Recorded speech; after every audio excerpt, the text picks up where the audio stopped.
So let's just say that we have picked up a mediator-arbitrator.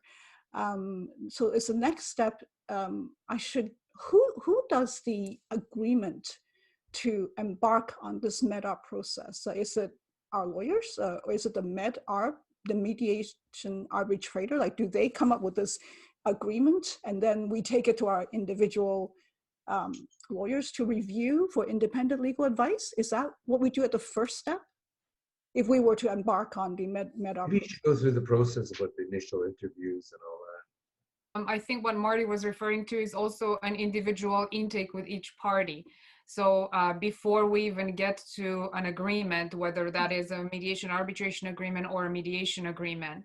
So we would have, so let's just say, you are absolutely correct. Let's just say they have chosen a mediator arbitrator. They agree to one of them. And the first step would be for the mediator arbitrator to schedule an individual one-on-one intake with each party. After that intake is completed, which is about an hour and a half, then we would be, or the arbitrator would be, the Med-arb trader would create the Med-arb agreement and send it off to both parties and their respective lawyers, where they will be getting independent legal advice on.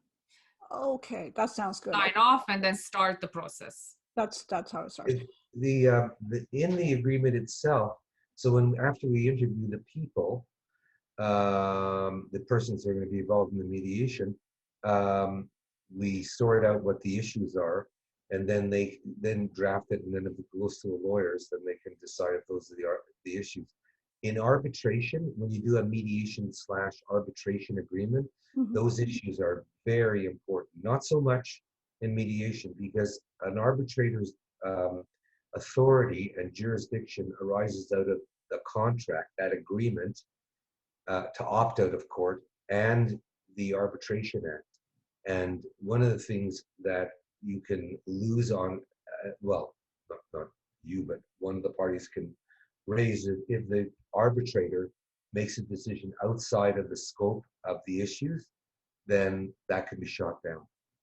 Those are very, very important. The issues are extremely important. Oh, wow. Okay, wow. All right, so let's say that we've gone through this stage now. I know, Marty, you said that it's actually better. I think, Laura, you said the same thing. It's almost better to have the parties engage in mediation themselves rather than have their lawyers. But it is possible, right? So for the parties to engage in mediation with the same lawyers who gave them that independent legal advice to begin with. Is that usually what people do? Because they've kind of, like, you've already kind of briefed that lawyer about your case. So it probably saves money to use that same lawyer to accompany you if you feel more comfortable. Yeah, so, okay. Yeah.